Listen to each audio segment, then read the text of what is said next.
მოგესალმებით, ეს არის გადაცემა მირავესნიკი. დღეს ჩვენ ვისაუბრებთ აფხაზეთის ეკონომიკაში შექმნილ რთულ ვითარებაზე.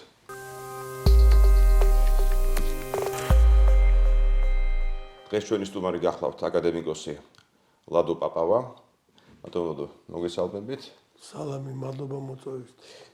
თქვენი სემართვით ჯერ შევახსენებ ჩვენს მაყურებელს, რომ ჩვენი გადაცემა წარმოადგენს აფხაზეთის საინფორმაციო ანალიტიკური ცენტრის პროექტს და ჩვენი ყურება შეიძლება ყველა პლატფორმაზე, როგორც არის YouTube, Facebook და TikTok.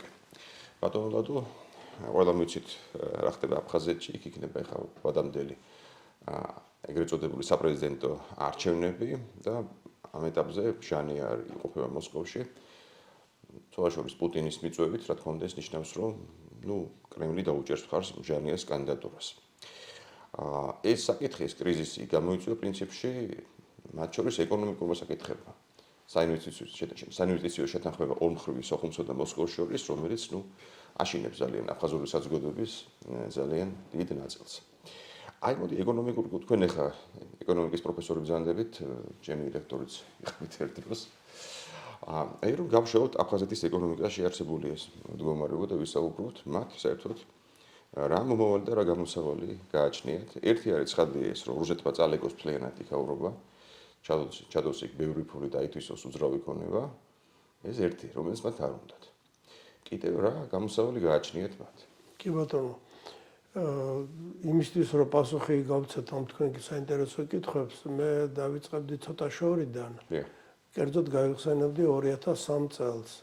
მაშინ 2003 წლის 1 ნოემბერს ცნობილმა რუსმა ეკონომისტმა, მეცნიერმა, საზოგადო მოღვაწე მენეჯერმა ანატოლი ჩუბაისმა გამოაქვეყნა სტატია რუსეთის მისია 21 საუკუნეში. ეს გამოქვეყნდა სტატია რუსულ გაზეთში, პოპულარულ გაზეთში, ნეზავისიმაია გაზეტაში და ლიბერალური გაზეთი. კი ბატონო.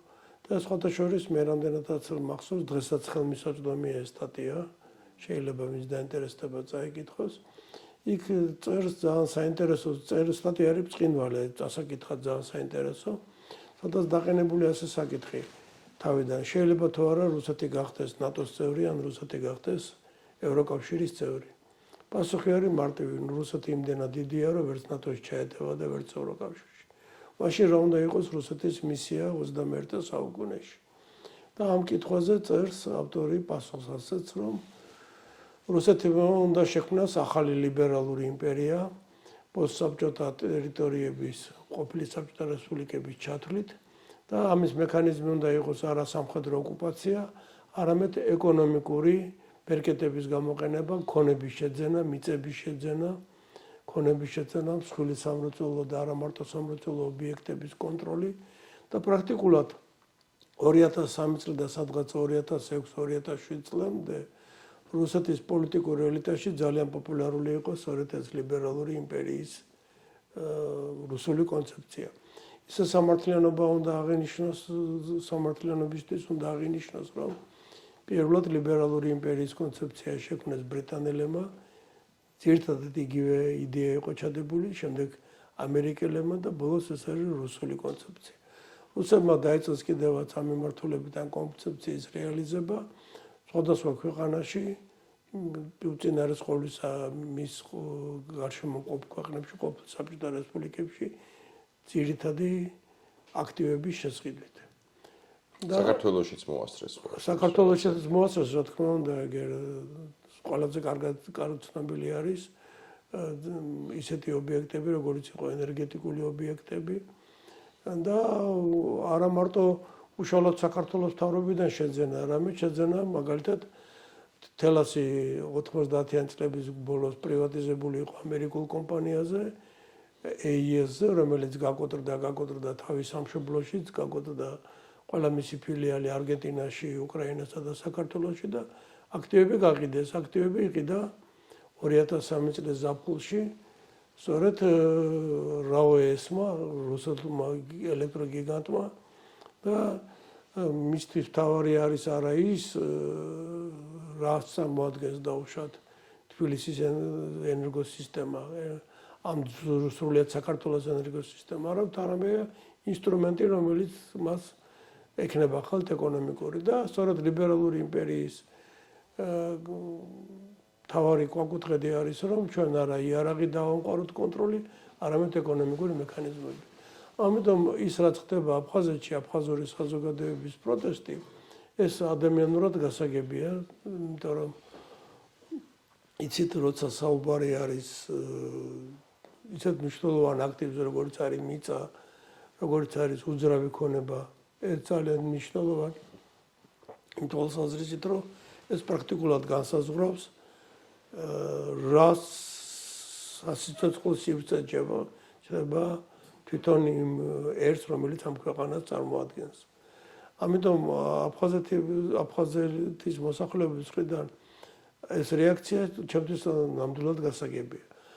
მაგრამ როგორ უნდა გადაწყდეს? ახლა ის რომ მოახერხეს აფხაზეთის საზოგადოებამ და ოპოზიციურად მოქმედ რეჟიმთან ოპოზიციურად განწყობილმა ძალებმა ეგრეთ წოდებული პრეზიდენტის ბატონი ბჟანიას გადაყენება, გადადგომა, ეს დროებითი გადაწყვეტა საკითხის, ეს არ არის პრინციპული გადაწყვეტა, რატომ?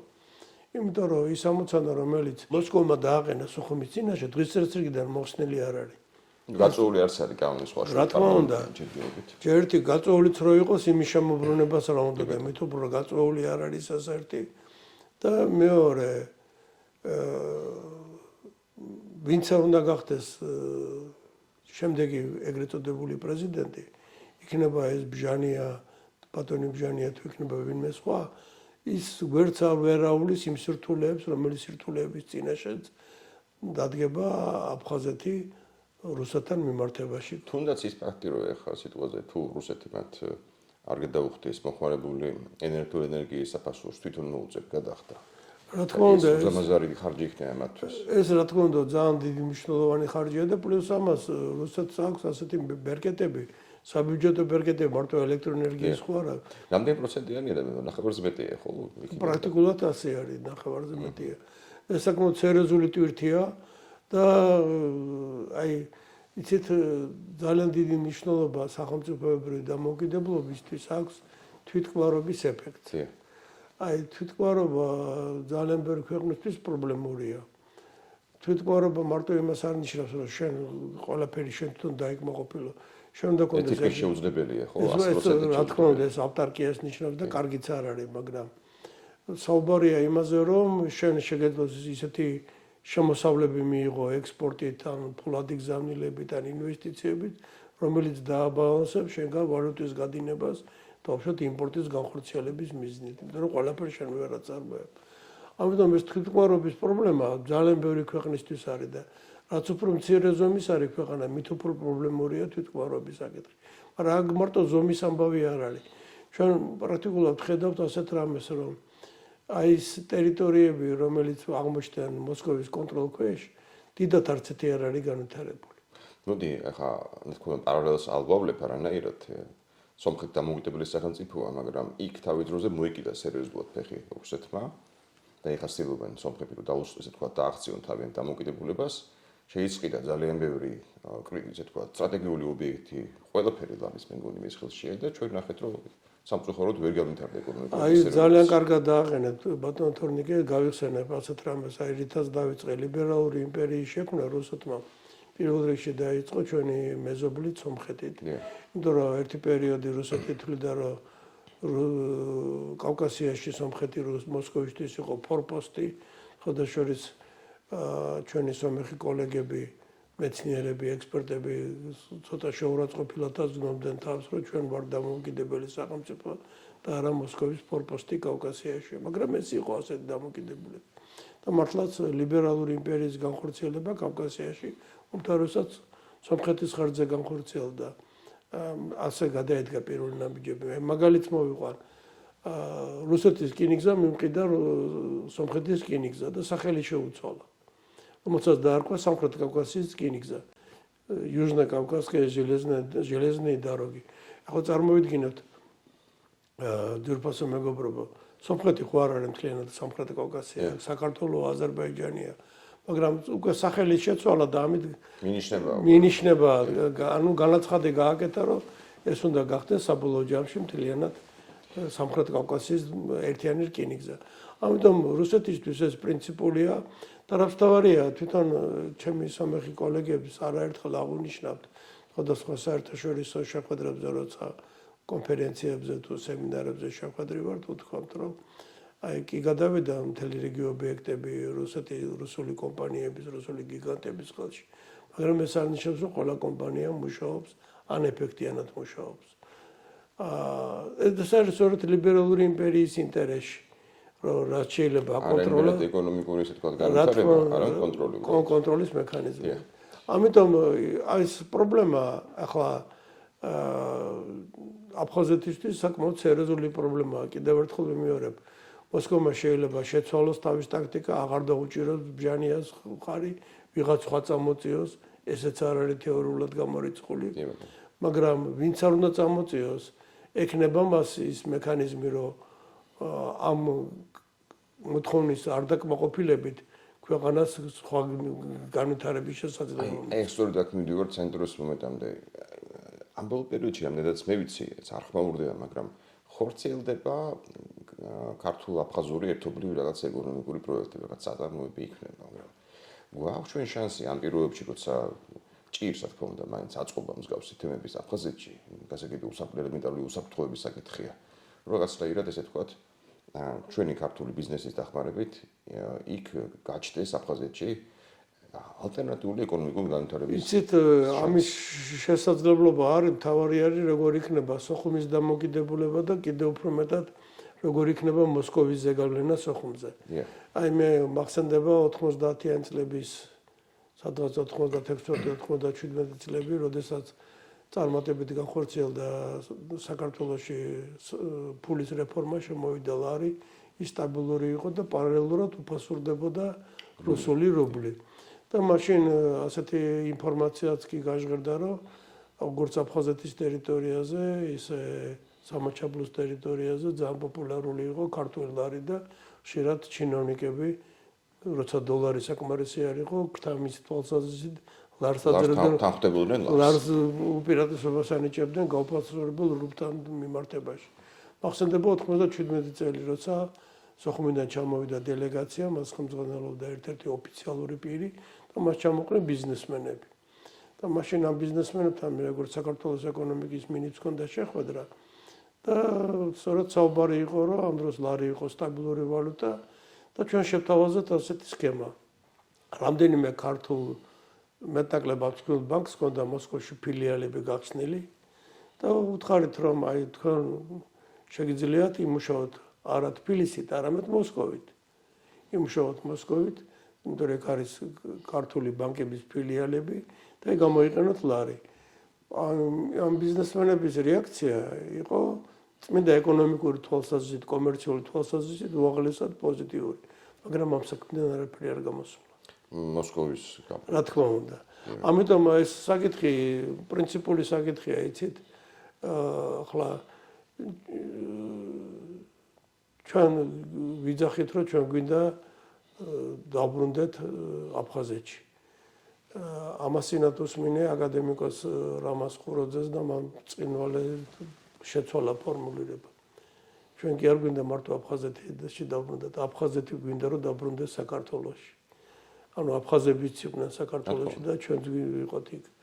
აი ამ სქემას ახლა როგორ შეესხმება ხელი ხორცი არ ვიცით, მაგრამ ფაქტი ერთია, რომ ის სქემა, რომელსაც დღეს მოსკოვი აწვება სოხუმს, ეს დღიდან მოხსნელი არ არის.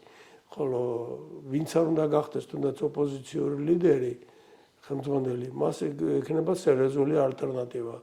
იმიტომ რომ თუ ის არ დაემორჩილება მოსკოვის გადაწყვეტილებას, მაშინ ბიუჯეტი დენის ფული ეს ყველაფერი ექნება ძალიან მძიმე მდგომარეობაში. და კიდევ ერთხელ ვიმეორებ, აქ დგება საკითხი. თუ არ იქნება მოსკოვის დახმარება, მაშინ რა დაემართება სოხუმს, რა დაემართება მთლიანად აფხაზეთს, როგორი შესაძლო განვითარება შეიძლება მიიღოს. მაგრამ აი ესე იგი კიდევ ერთხელ აი რომ ჩემთვისაც უგანმარტო. ჩვენ რა თქმა უნდა გვაქვს შანსი, ხოლმე ესე თქვა ქართული ბიზნესის, ქართული მეწარმეების დონეზე რო ხდებოდეს, რომ აფხაზეთის ეკონომიკის განვითარება შეუწყოთ ხელი ამ ალტერნატიული მიმართულებით. გვაქვს ჩვენ ამის რესურსი ფაქტიურად, რა თქმა უნდა. რა თქმა უნდა, ამის არის და უფრო მეტის დაინტერესებაც არის. უბრალოდ არის მთელი რიგი საკითხები, რომელიც პოლიტიკურ დონეზე უნდა გადაწყვეტოს. მათი მხრიდან პირველ რიგში. რა თქმა უნდა, იმიტომ რომ ჩვენი მხრიდან ემზაობაც არის, თქვენ მოგეხსენებათ არც თუ დიდი ხნის წინ საქართველოს ჩატარდა საპარლამენტო არჩევნები, როგორც მოსალოდნელი იყო გაიმარჯვა ქართულმა ოცნებამ და ერთ-ერთი მთავარი ლაიტმოტივი წინასაარჩევნო პროგრამის სწორედ ეს იყო, რომ უნდა მოხერხდეს საქართველოს ტერიტორიული მთლიანობის აღდგება და გარკვეულწილად მიღწეული იქნეს გადადგმული იქნეს სერიოზული ნაბიჯები სოხუმის და ცხინვალის მიმართულებით. ბანკები ვახსენეთ წერან. და აქ ერთი კიდევ საინტერესო სიახლეა, რომ შეიძლება გაიხსნას აფხაზეთში მუშაობა, ესე ვთქვათ, ამოქმედენ რუსული ბანკები ოფიციალურად მათი რა თქმა უნდა, უფრო მეტიც თუ რუსული ინვესტიციები დიდი ოდენობით წამოვა, ეს უპირობოდ ეს ბანკები მოიმსახურებენ მათ. რა თქმა უნდა, ბანკებს აუცილებლად იქნება საჭირო, იმიტომ რომ ტრანზაქციების განსახორციელებად საჭირო არის ბანკები და ახლა რუსეთში არის საკმაოდ მართალია რუსული ბანკების დიდი ნაწილი არის სანქციების ქვეშ. თუმცა არის რამდენიმე ბანკი, რომელსაც სანქციები არ გავრცელებია დასავლეთ, მაგრამ ძირითადი ბანკები ყველა სანქციების ქვეშ არის. ეს რას უზამს იქაურ ადგილობრივ საბანკო ბაზარს ახლა? რა თქმა უნდა, ახლა მასშტაბებს თუ განვიხილავთ, თუნდაც ის ბანკები, რომელიც სანქცირებული არ არიან, ისინი არიან მსხვილი ბანკები, მაგრამ ახლა სად რუსეთის მასშტაბი და სად აფხაზეთის მასშტაბი. რა თქმა უნდა, ბანკებს ექნება უპირატესობა და ბუნებრივია მსხვილი ინვესტორები, სწორედ უფრო საიმედო მათთვის იქნება არამედ აფხაზური ბანკები, რამდენადაც რუსული ბანკები. და ეჭვმაქვს თვითონ ადგილობრივი მოსახლეობის დიდი ნაწილიც ალბათ უფრო რა თქმა უნდა, რუსულ ბანკს. რა თქმა უნდა, როდესაც ბანკი უფრო მსხვილია და უფრო ძლიერია, სერვისიც უკეთესი, მაგრამ კიდევ ერთხელ ვიმეორებ, ჩვენ უნდა გვახსოვდეს, რომ რუსული მსხვილი ბანკები ყველა არის დღეს სანქცირებული. ამის გარდა თვითონ რუსული ვალუტა არის ძალიან არასტაბილური სანქციების გამო.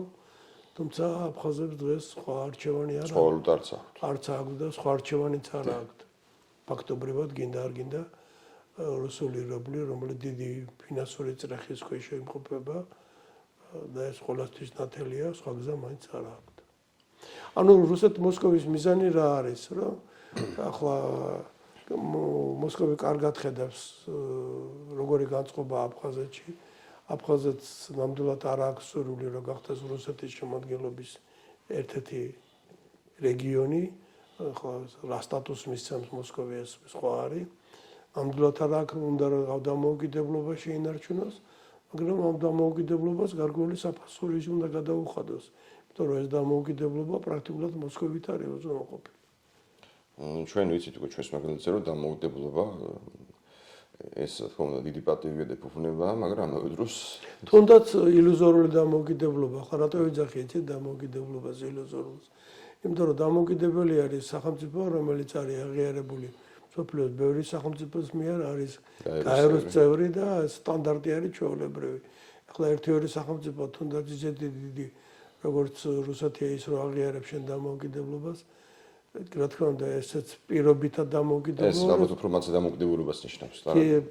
ეს არის ფსევდო დამოუკიდებლობა, სწორედ ხარ და ეს უფრო მათზე დამოუკიდებლობა. და მე იმას ვიზახდი რომ რა თქმა უნდა დამოუკიდებლობა ეს არის დიდი ფუფუნება და პრივილეგია, მაგრამ ამას სჭირდება სერიოზული შრომა და ძალის შრომა და თავის ფასი აქვს.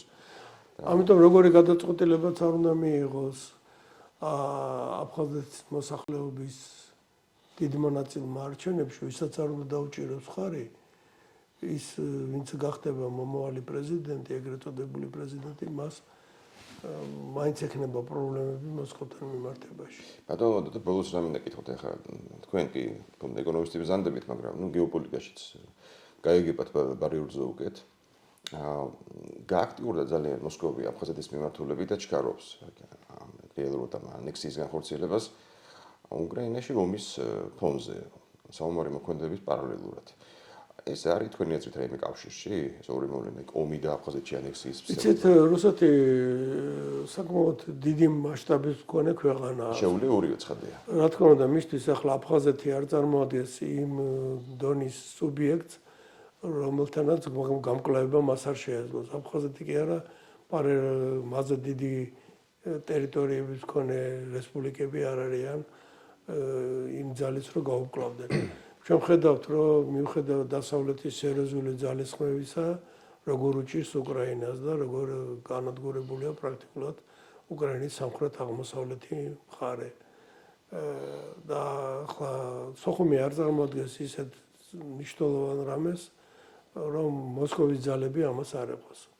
ერთი მეორეს არ გამორიცხებს და უფრო მეტიც ყოველთვის ექნება მოსკოვის სათქმელი, რომ აი ყველა მიმართულებით თავის პოზიციებს შენ ამიტომაც ხო იქ როგორ გადართული არ ნიშნავს რომ ამას არ მიხედავ ხო? რა თქმა უნდა, ამას სულაც არ ნიშნავს რომ არ მიხედავთ, მით უფრო რომ მას აქვს უკვე უპირატესობა ფინანსური თვალსაზრისით, ხელში აქვს ფინანსური ბელკეტები, აქ სულ არ არის საჭირო რაიმე სამხედრო ძალის გამოყენება, აქ ფინანსები ძალიან მარტივად წყდება საკითხი. იმედონა. ძალიან საინტერესოა ცხადია ხა ვახსენეთ ბოლოს ეს თემა ეს ომის თემა, ამაზე ცხადია ძალიან ბევრი იქნება დამოკიდებული, მათ შორის აფხაზეთში. რა თქმა უნდა. ვიცით, ახლა ჩვენ ვიცით რომ ამერიკაში ჩატარდა არჩევნები, დონალდ ტრამპი კვლავ არჩეულია პრეზიდენტად, 20 იანვრიდან შეუდგება თავის უშუალო მოვალეობის განხორციელებას. მას აქვს გაკეთებული სერიოზული განცხადება ომის დასრულებასთან დაკავშირებით. მე ძალიან გამიჭირდება დღეს თქვა, რას ნიშნავს ომის დასრულება. დასრულება იმ სტატუს-კვოს შენარჩუნებით, რაც დღეს არის, ეს პრაქტიკულად კიევისთვის საზიანოა. არაფრის მომცემი არ არის. არც თბილისისთვის არის დამოიმედებელი. არც არავისთვის. არც არავისთვის, არც ევროპისთვის. მაგრამ მეორე მხრივ ამ მოაზრობის გაგრძელება, რომელიც უკვე მთელი მსოფლიო მიყავს მესამე მსოფლიო ომისთან და ბირთვული ომის ზღვარს ვართ მიაღრმავებული, ალბათ სადღაც გონიერებამ უნდა გაიმარჯვოს, იმიტომ რომ უკვე ისეთი იარაღი გამოიყენება ორივე მხრიდან, რომელიც შემდეგი ნაბიჯი ალბათ უკვე ბირთვულია. ნახონ, ერთმანეთს უკრას მაგრამ ვიზიარებს ხადია თქვენ შეშფოთებას. ანუ როგორ ვიტყოდი, იცით? აი, კარგი სცენარები ნაკლებად არის. კი, ბატონო, რას უფრო არის ცუდი, უარესი და ძალიან საშიში სცენარი. კი, გეთანხმებით. გეთანხმებით. ძალიან დიდ ბატონო ლადო. მადლობა მოწვევისთვის. მომავალშიც ბევრი იქნება სასაუბრო ალბათ ამ თემაზე. ჩვენი გაცემა ამით დასრულდა, ჩვენ კიდევ დავუბრუნდებით. მადლობა.